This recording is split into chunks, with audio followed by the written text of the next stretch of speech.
지금 청년 세대나 중장년 세대가 다 너무 어렵습니다. 오늘 아침에 신문에 보면 좀 우울한 이야기가 나왔어요. 작년에 취직한 중장년 3명 중에 2명이 월 200도 못 번다는 겁니다. 그러면 중장년은 몇 살이야 중장년이냐? 40세부터 64세까지가 중장년으로 이렇게 분류되고 있습니다. 자, 지난해 취직한 이 나이 연령대의 분들 중에 월 200만 원 미만을 받는 사람이 전체 3분의 1을 넘는다는 겁니다. 자, 비임금 근로자의 경우에 3년 미만 근속자가 87%에 달한다고 지금 나오고 있습니다.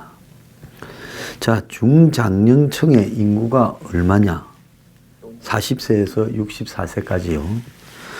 1966만 4천 명으로 전체 인구의 39.4, 40% 정도 됩니다. 우리나라 인구가 5천만하고 한 200만 명 되니까 중장년층이 2천만 명쯤 되니까 한 40%가량 되는 거죠.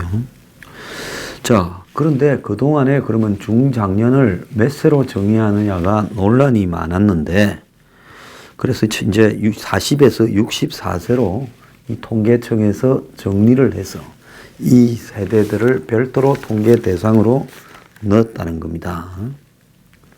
자, 그런데 중장년층의 절반 이상인 55.2%가 금융권의 가계대출을 1, 2금융권에서 빚을 내가 있다는 겁니다. 이들의 대출 잔액이 3,911만 원이고 평균이요, 중앙값이. 그래서 작년보다는 한 300만 원쯤 7.7% 증가했어요. 빚이 늘어나고 있는 거죠.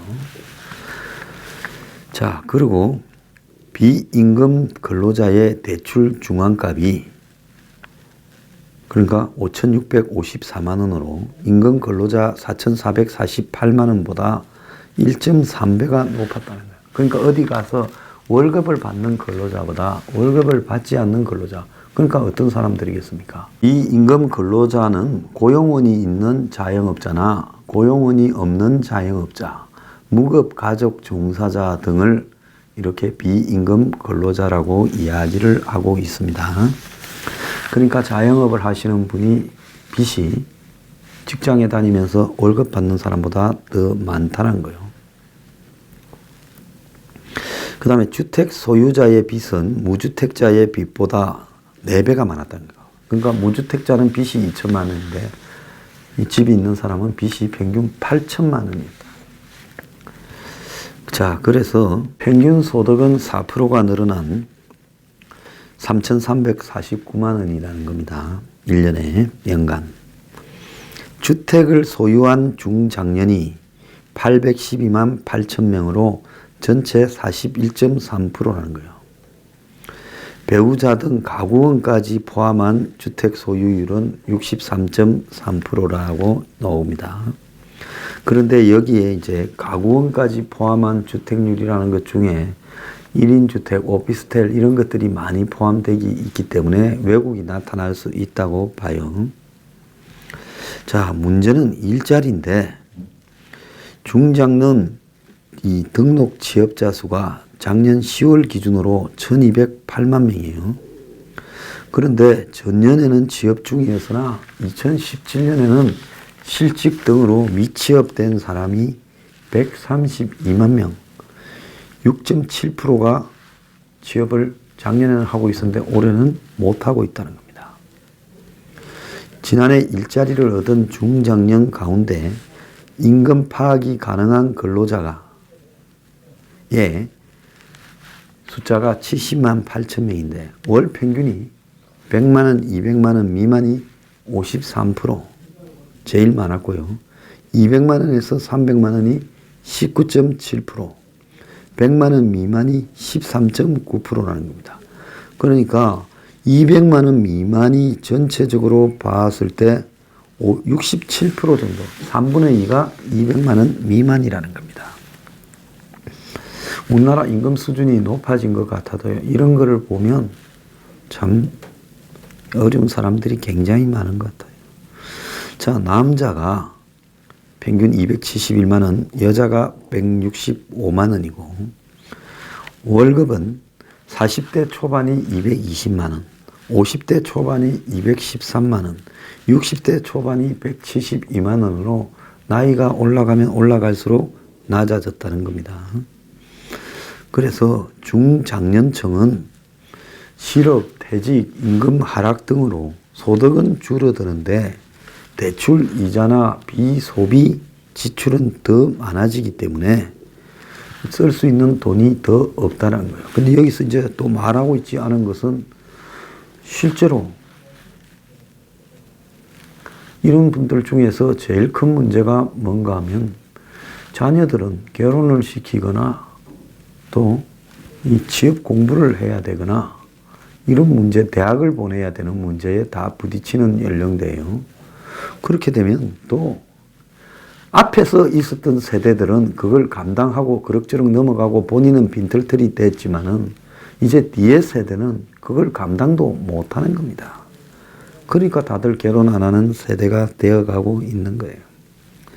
일자리 지속 가능성이 매우 낮아서 1년 미만이 32.7, 3분의 1이 1년도 일 못한다는 거. 1에서 3년이 21.9, 10에서 20년 미만은 12.5%밖에 안 된다는 겁니다.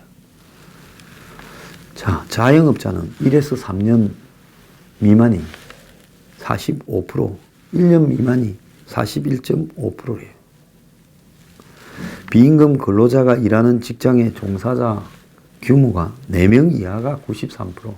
그러니까 대부분이 그냥 혼자 일하거나 가족들 한두 명 데리고 일하거나 아르바이트생 한두 명, 두세 명 데리고 일하는 직장이라는 거예요. 중장년층이 퇴직 후 가족과 함께 꾸리는 사장님이 돼서 자영업자로 창업했다가 3년 만에 폐업한 경우가 아주 많았다는 겁니다. 연금이 없는 사람이 27%, 연금 가입자가 73%인데 연금 가입자는 60대 초반 가입 비중이 제일 낮았고요. 퇴직과 동시에 연금 가입이 해지되는 직역연금이기 때문에 그렇게 된다는 겁니다.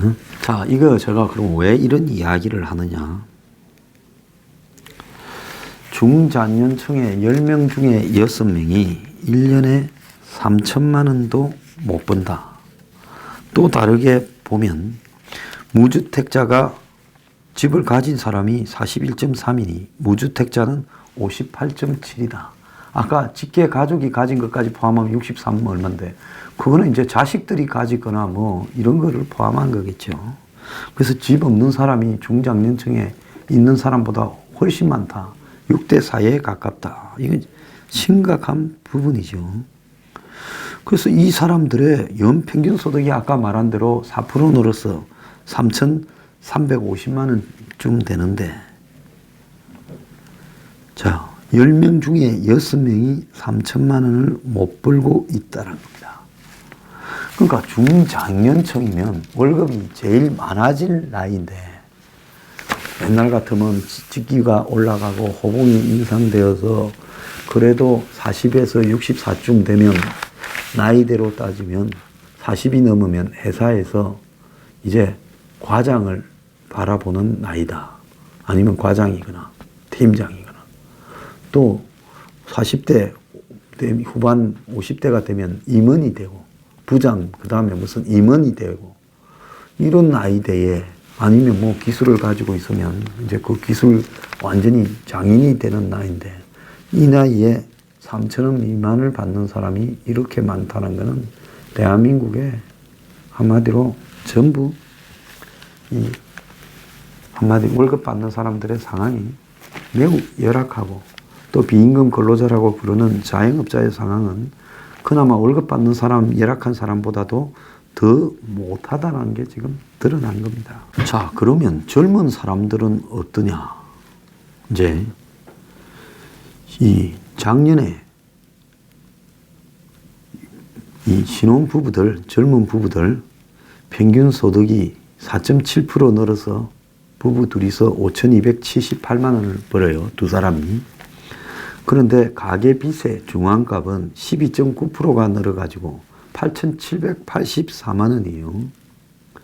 자녀 없는 신혼이 37.5%로 1.2%가 늘었어요. 그래서 지난해 신혼부부의 연평균 소득이 1년 전보다 238만 원 늘어났지만은 빚은 1,600만 원이 늘어나서 월급은 찔끔 오르는데 빚은 눈더미처럼 불어났다는 겁니다. 2017년 신혼부부 통계인데요. 초혼을 한, 처음 결혼한 혼인신고 5년 이내 부부들을 조사를 했다는 겁니다. 자, 연평균 이 부부 소득이 5,278만 원. 그러니까 둘 다 맞벌이가 이제 거의 100%라는 거죠. 그래서 2016년에 보다 4.7%가 늘었고 소득 구간으로 보면 3천에서 5천이 26.1%, 제일 많고 5천에서 7천이 20.2%, 1천에서 3천이 18.9%라는 거예요. 그리고 이제 맞벌이만 따로 놓고 보면 둘이 합쳐서 7,199, 외벌이는 4,155라는 겁니다. 그런데 이제 이런 걸 보면 결혼을 하는 거는 어느 정도는 능력이 되는 4천만 원쯤 버는 남자가 결혼할 수 있다. 이제 이런 걸로 해석이 되고 거기에다가 부인이 3천만 원쯤 더 벌어서 합계 한 7천만 원쯤 벌어야 정상이다. 이렇게 놓이는 거예요. 자, 그런데 신혼부부의 대출 중앙값, 신혼부부들을 5년 결혼 이내 되는 사람을 쭉 줄을 세웠을 때 중간에 있는 사람한테 니 빚 얼마 하니까 8,784만 원이에요. 1년 전보다 7,778만 원, 12.3%가 늘은 거예요. 왜 그러냐? 전세값이 올라가고 뭐 이런 게 올라가니까 빚을 냈겠죠. 왜 중앙값으로 했냐? 평균을 내려니까 막 100억 이상 대출액이 있는 사람도 있고 이렇다는 거예요. 대출 많이 하는 사람도 부자지요. 그래서 왜곡될까봐 중앙값으로 했다는 겁니다. 가계 대출이 있는 신혼부부의 비중이 83.3%로 1.3%가 더 늘었어요. 1년 사이에. 자, 맞벌이 부부의 대출 중앙값은 1억 9만 원, 외벌이는 8천만 원이라는 겁니다. 내 집 마련을 한 부부들이 대출이 많아서 유주택 부부는 87.7% 대출, 무주택은 79.8% 대출이에요. 있으면 있는 대로 없으면 없는 대로 고통이죠.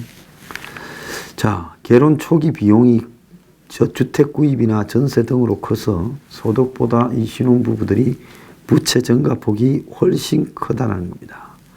아이가 없는 신혼부부가 초혼 신혼부부 110만 3천 쌍 중에서 자녀를 낳지 않은 사람이 37.5, 41만 4천 쌍으로 1년 새 1.2%가 증가했다는 거예요.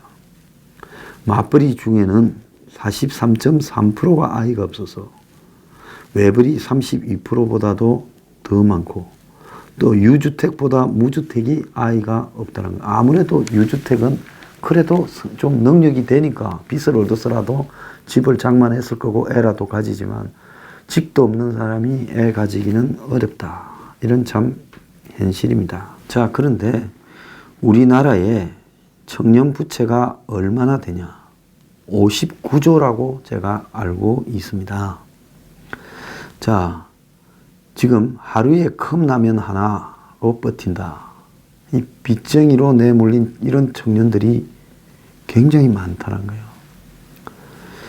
대학 2학년생 이모 씨는 올 초 자취를 하면서 한국장학재단에서 생활비 150만 원을 대출받았는데 쉽게 갚을 줄 알았는데 매달 주거비와 대출금 상환으로 빚이 오히려 더 늘어났고 알바하느라 공부할 시간이 없어 2학기는 이제 등록금 대출도 받았다는 겁니다. 그래서 지금 빚이 600만 원이 넘는다는 거예요.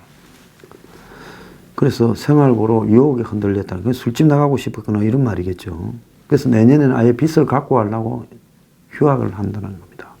올해 24살인 서유라 씨는 방 보증금으로 400만 원을 빌렸는데 직업이 없던 그녀는 상담원이 가르쳐주는 대로 대출을 쉽게 받았는데 빚을 갚으려고 했는데 취업한 이후에 고금리 대출이었어요. 빚이 1년 만에 2천만 원으로 늘어 400만 원이. 돈이 없어 라면 스프를 물에 타먹으며 끼니를 해결했지만은 빚 갚기가 어려워 개인 워크아웃을 신청했다. 5년차 직장인 최지훈 씨는 학자금 생활비로 4천만 원 빚을 지고 사회생활을 했는데 열심히 살았고 해외여행 한 번 안 갔는데 빚은 안 줄고 계속 늘어나서 직장인이 빚이 6,800만 원. 아직 수입이 적어 대출금 상환과 주거비, 부모 병원비 등으로 또 대출을 받아야 되는 상황으로 몰려가서 지금 너무 힘들다는 거예요. 자, 부모가 도와줄 수 없이 혼자서 이 세상을 대학부터 헤쳐나가야 되는 젊은 사람들이 수백만 원 빚이 수천만 원이 되고 그러면서 이제 취업을 해도 해결 못하는 상황으로 내몰려 가고 있습니다. 청년 빚이 59조다.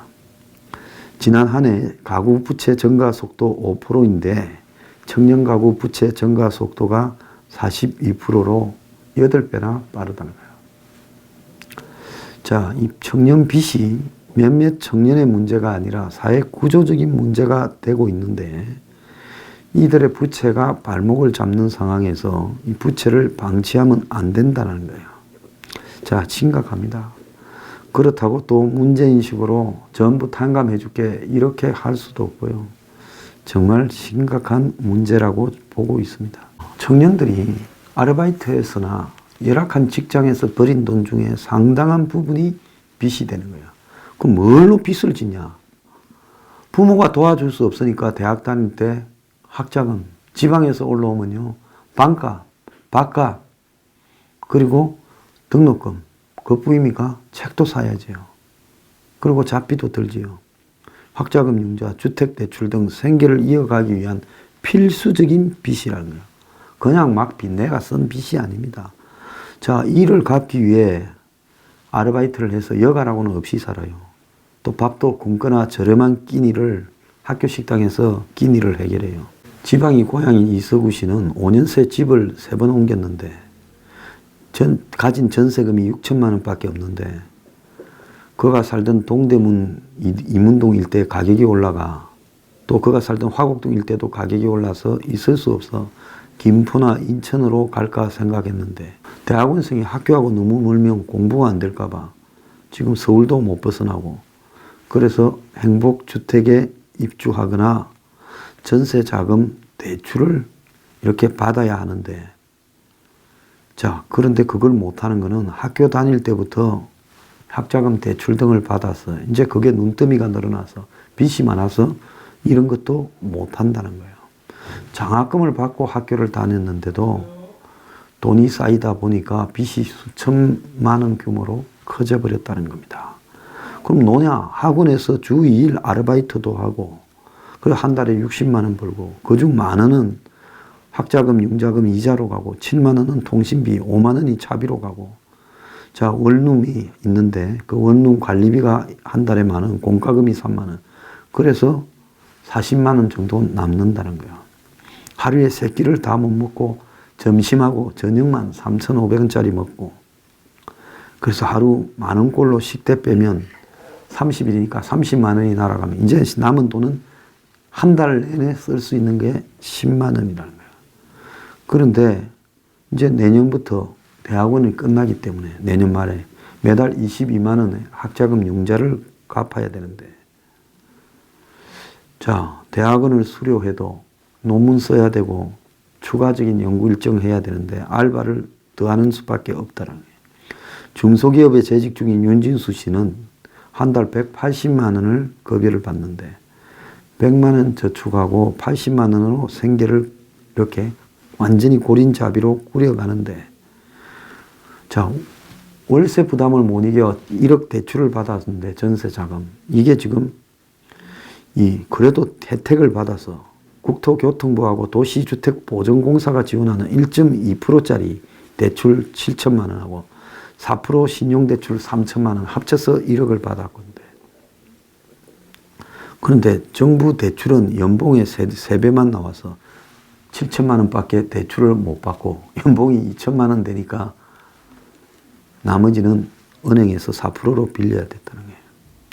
자, 그래서 100만 원 대출은 이걸 해서 신용대출을 갚으려고 하는데, 왜냐하면 신용대출 3천만 원을 빨리 갚아야 그 4% 이자를 안 내는데, 이러니까 80만 원으로 생활을 해야 되는데, 직장인인데요.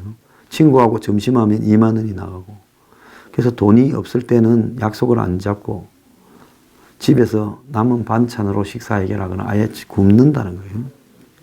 근데 최근에 친구가 빌려갔던 돈 30만 원을 갚아서 오래간만에 점심값과 커피값으로 18,700원을 지출하니까 갑자기 부자가 된 데 됐는데 또 돈이 사라져서 허무했다라고 이야기를 하고 있습니다. 그래서 청년 가구의 평균 부채가 전년 대비 704만 원이나 작년에 급증을 해서요. 한 해 만에 빚이 젊은 애가 704만 원. 그래서 평균 2,385만 원이라는 겁니다.